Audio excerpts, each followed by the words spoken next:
Ayan mga kabayan, welcome back po tayo sa ating channel ngayon. Napakatagal na panahon po, halos nasa 2 buwan tayo hindi nakapag-upload. Gawa ng wala po akong sariling sasakyan, kaya ganun nangyayari sa akin. Pero ngayon mga kadivers, at nandito na tayo. Nakagamit na naman tayo ng bangka at makakapaglao tayo. Ayan mga kadivers, sana hindi po ninyo ako nalimutan. Sana panoorin pa rin po ninyo ang aking video. Ngayon po ay may bago akong kasama. Ito po yung bago kong kasama. Ayan. Medyo maganda ang panahon ngayon mga kadivers. Kaya nakachip po tayo ngayon. Yung nakaraang bagyo, yung bagyong Inting, yun ang nagpasira ng aking bangka. Kaya sana makabawi ako. Makabili na ulit ako ng sariling bangka para hindi na ako napaparahiram-hiram pa. Ay mga kadivers, abang-abang na lang po at tayo lalarga na. At pagdating doon, sabay dive at nakakasabik na po ang mong parasisid. Hinahanap na po ng katawan ko. Matamlay na po ako. Kung ano-ano na lang po ginagawa ako para magkaroon ako ng pera dito sa tabi. Pumapasok na ako ng construction para makapag-ano lang. Ayun, nakachimpo na naman tayo na makahiramdam ng bangka. Kaya ito na tayo. Sige, mga kadivers, larga na tayo. Mga kadivers, dito na tayo sa malapit at mahirap po magparalayo. Baka biglang lumakas. Sa panahon po tayo ng anihanin ngayon. Anihan. Kaya hindi tayo maglalayo. Yan po yung lugar ko. Ayan mga kadivers. Ayan. Pagkapang na lang po pagdating doon, sabay dive tayo. Maganda. Dagat ngayon, kalmada. Pero maulap ang palibot ng kalangitan. Delikado, baka maglagas. Welcome back mga kadivers. At ito, surahan agad ang nasumpungan natin. Ito na. Ito, meron tayong pambinta. Hindi muna tayo makuha ng pang-ulam ngayon at pambinta na lang para makabili tayo ng pambigas. Matagal-tagal na rin po tayo hindi nakapag-sisid. Ayan mga kadivers, hanapin natin ang pangalawang papanain natin dito sa areang ito. Ito, may nakita tayo, isang talagbago. Ayan pa, sa pool na naman mga kadivers. Magandang ano ito. Kasi talagbago, isdang bato yung ating napana ngayon. Yan, pangalawang pagpana mga kadivers. Yan, dito naman tayo maghanap. Kailangan natin magsilip sa mga ilalim ng bato. Baka meron dito. Ito, isang kanuping na nakadungaw mga kadivers. Mata ka dyan. Tinamaan sa mata mga kadivers at napuruhan. Ang ganda ng pagkatama natin ngayon. Gitik na gitik mga kadivers. Yan, hanapin natin ang mga kasama ng mga isda na yan na napana natin. At ito, talagbago. Ay hindi mga kadivers, kanuping. Kala ko talagbago. Ayan pa sa pool mga kadivers. Ang ganda ng pagkapana natin. Gitik na naman. Yan, sana laging ganito. Nakakabis talaga magsisid mga kadivers. Ang tagal-tagal kong napahingahan na hindi ako nakapag-upload at nakapaglaot. Ito, mayroon tayong nakitang octopus na maliit. Kung tawagin namin dito ay manalang gabi. Bukod man po yung malaki na nahuli na octopus, ang tawag naman doon ay manalang araw. Ito naman po ay manalang gabi. Ayan, sinulsog na natin para lumabas. Ayun. Lalangoy ka pa ha. Huminto ka. Ayan mga kadivers. Papanain natin ito. Subukan natin gitikin. Huminto ka. Oo. Ayan mga kadivers. Di naman sa may parting mata. Hindi naman natin nasinturo ang kanyang utak. Kaya ayan. Naghahaba ng mga gaway niya. Oh, sarap ng adobo nito mga kadivers. Yan talaga. Pero ibibenta natin yan. Dagdag pambigas. Ayan. Patuloy lang tayo maghanap ng mga pana. Dito sa butas. Ayun. Surahan na malaki mga kadivers. Sa pool yan. Ayan. Hindi natin napuruan mga kadivers. Mabuti ay yung pagpana natin. Palabas ang ulo. Kaya hindi nagharang sa butas. Ayan. Napakalaking surahan mga kadivers. Pambinta pa rin yan. Pandagdag, konsumo at pang durdugsong. Ayan. Sigurado na ito mga kadivers. Meron na tayo nitong pambigas. Yeah, pagkalaki-laki na yan. Isang piraso pa lang, aabutin na ng 150. 100 po ang kilo niyan dito sa amin.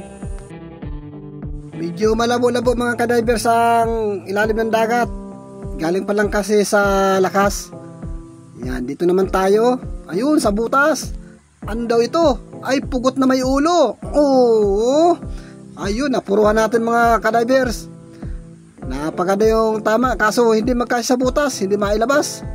Dudukutin na lang natin ito. Ayan. Ito, sigurado ko ito. Yan. Gagawin natin itong pangulam. Pugot.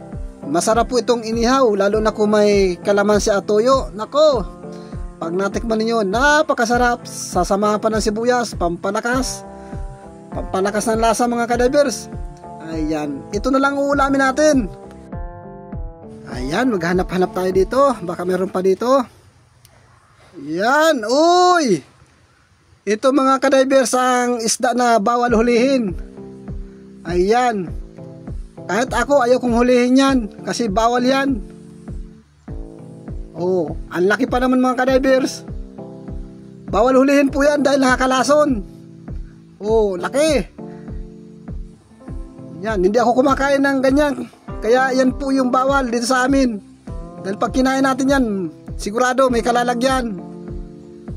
Simenteryo ang bagsak. Ayan mga kadivers, mahanap pa tayo ng mapapana dito sa may parting unahan. Ay, pusit mga kadivers. Sapul ka din. Yun, sapul mga kadivers. Yan, pusit po ang tawag namin yan dito. O kaya lumot ang tawagin. Tapos nukos. Yan, tatlong klase po ang pangalan namin sa pusit na yan. Pero kadalasan na sinasabi dito sa amin ay pusit talaga. Sa ibang lugar naman ay lumot or nukos. Ayan, maghanap tayo dito sa unahan na ito at masilip tayo sa mga butas. Uy, talagbago. Uy, ito pa yung isa. Ay mag-asawa. Kaso sumuto yung isa. Ito na lang panain natin. Ayan, sapol na naman mga kadivers. Ayan, isang talagbago. Yan, malaking karagdagan na yan mga kadivers sa ating huli. At sana naman makadami tayo dito sa bahurang ito. Medyo malapit lang po ito dito sa may tabi. Dito naman tayo. Baka meron pa dito. Yung talagbago kanina nawala na. Hindi ko na nakita. At ito na lang. Alatan. Yun. Sa pool. Ayan mga kadivers. Tinamaan sa may tinik sa kanyang batok. Ayan. Medyo na stroke. Hindi maigalaw ang kanyang katawan. Kaunting tsaga-tsaga lang tayo mga kadivers sa paghanap ng mapapana. Ayun, may nauliligan akong isang isda do sa butas. Ayun, ang tawag sa isda na yan ay kurisan. Sana mahuli natin. Lipat tayo dito sa kabila at nandito yung parting ulo niya kanina. Ayun, pinagtataguan pa yata ko ha. Ayan, nagtataguan kami. Machichimpuan din kita. Oh, sabi ko na. Ayan mga kadivers. Nachimpuan din at ang ganda pa ng pagkatama natin. Nagitik. Sintrong-sintro man talaga. Ayan, mahanap tayo ulit dito kung anong meron dito sa unahan. Sana makasumpong tayo dito ng magandang klase. Ay, kulambutan mga kadivers. Ang gandang pagmasdan. Ayan, pero napakabait niya. Ay, may planong tatakasan ako mga kadivers. Ayan, kailangan makuha natin ito. Kailangan magitik natin. Ayun, sala pa. Hindi natin natama ng kanyang gitikan. Ngayon, nagwawala. Oh, mga kadivers, napakalaki ng ating nahuling kulambutan. Ayun, purusado. Yan mga kadivers, pag hindi talaga nagigitik, ang hirap. Mabuti at hindi lumalabas yung tinta.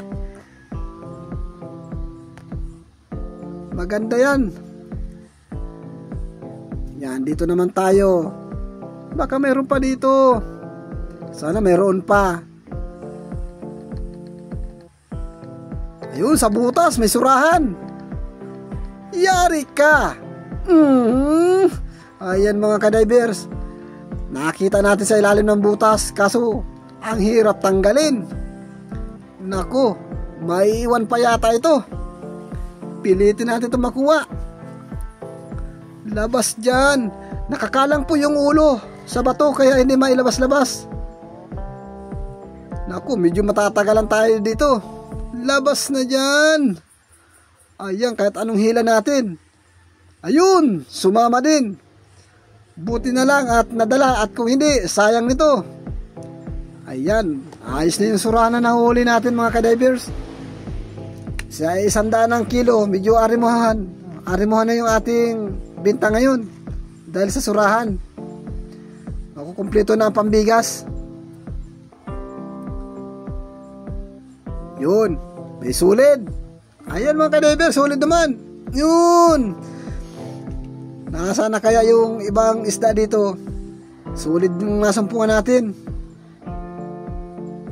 Yan, sana madami pa dito na sulid. Basta mapapana mga kadivers at maibibinta, okay na yan. Ito pa, may isa pa. Sulit pa rin yan. Tumago mga kadivers. Uy, lumabas, ayan na. Yun, sapol. Ayan mga kadivers, 2 sulid ang ating napana. At napuruhan pa. Ayan, mahanap tayo dito. Oh, andito na naman yung pinagbabawal mga kadivers. Nagkita na naman kami. At may kasama pa, nakadikit sa katawan. Ay,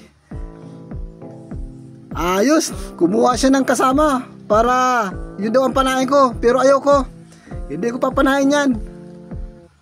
Yan, paalisin na natin yan. Bawal na bawal talaga yan. Oh, sige, alis. Alis dyan, ayoko sa'yo. Ayan mga kadivers, pinaalis na natin. Hindi na babalik yan. Sana hindi na kami magkita nun. Dahil pag nagkita kami ay papanain ko na. Nakaharang sa dadaanan ko. Ito na lang ang papanain ko ngayon. Yun, sapol mga kadivers. Talagbago. Ayan, diretso sa may kanyang utak. Patay agad. Ang tawag dyan mga kadivers ay traidor. Patalikod natin pinana. Hanapin natin yung kasama ng talagbagong ito. May kasama yan. Ito. Hindi naman talagbago ang kasama. At isa pa, medyo malayo. Ang tawag natin dito sa isda na ito ay mangaldit. Yun, sapul. Ay, nakapunit mga kadivers.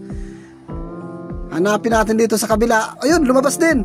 Ulitin natin. Ayan, sapul ang mangaldit. Yan mga kadivers. Yan ang tawag sa isda na yan, mangaldit. Pero mayroon po yan matalas sa may parting buntot. Kaya iniiwasan ko rin na hawakan yan. Ayan, sige lang tayo dito. Maghahanap na naman tayo ng mapapana. Ayan, dito kaya. Ayun, talagbago. Sapul ka. Yan. Tinamaan. Tinamaan yung bato mga kadivers. Ulitin natin para ang tama natin isda. Yun, isda na tinamaan natin, hindi na bato. Ayan mga kadivers, talagbago. Kala ko bato na naman ang tatamaan. Naku mga kadivers, dumilim na, malulubat na. Mabuti nakita ko pa itong surana ito. Ayan, kailang matamaan to. Yun, tinamaan natin mga kadivers. Ayan, malayo sa gitikan. Ay, nakapunit mga kadivers. Yun, ulitin natin. Ayan, malapit lang dun sa pinagtamaan natin. Makakapunit din yata ito. Uy, nakatanggal. Sabi ko pa, natanggal na. Ay, siguraduhin na natin ito. Ayan mga kadivers, nagitik na. Maahon muna tayo at magpapalit tayo ng battery para maliwanag. Ayan mga kadivers, nagpalit tayo ng battery, madalian lang. Yun, medyo maliwanag na. Yun, talagbago.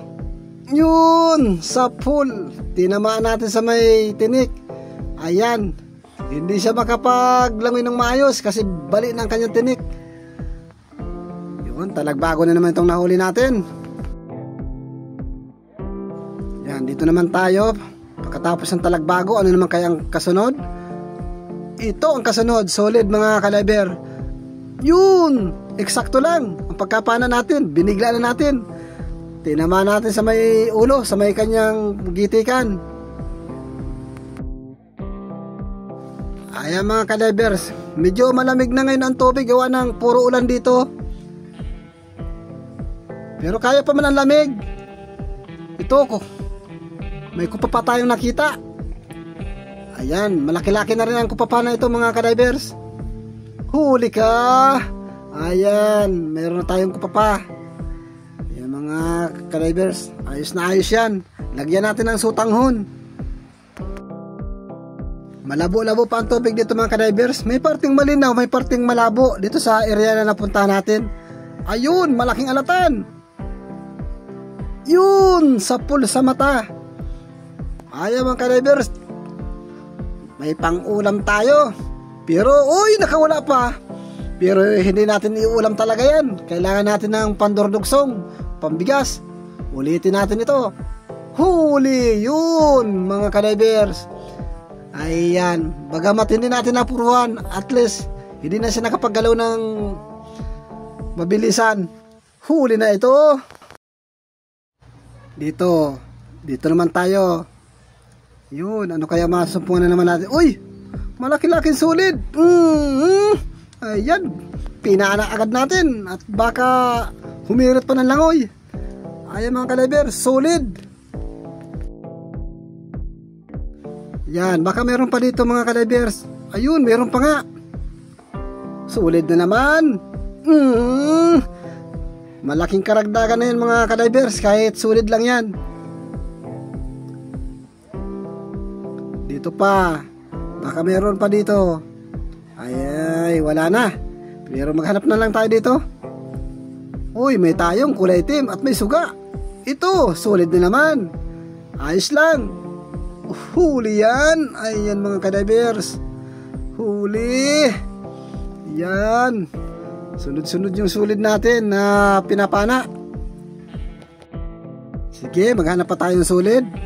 Baka meron pa. Dito naman tayo. Nasaan ang sulid? Ay, kunong. Ito. Nabigla ako dun ah. Ayan, sa pagkagulat ko, ayan, napana tuloy. Ayan mga kadivers. Yan, ang pwede pang ulam, kunong. Yan, may pang ulam na tayo, isang piraso nga lang. Mauwi na tayo mga kadivers. Ayan, malabo ang tubig. Ito po yung napana ko. Ayan, nasa lalagyan ko na. Ayan, kulambutan, mga talagbago. Yot, yung alata na yun. Kala ko hindi ko makukuha. Ayan mga kadivers, sige na po at ahon na tayo. Ayos na rin ito, may pang bigas na rin tayo nito kahit paano. Yan, mahina nga lang po talaga. Pero pira na rin yan bukas mga kadivers. Yan, ilalagay na natin sa estero yung ating nahuli. Ayun mga kadivers, salamat sa biyaya ng karagatan.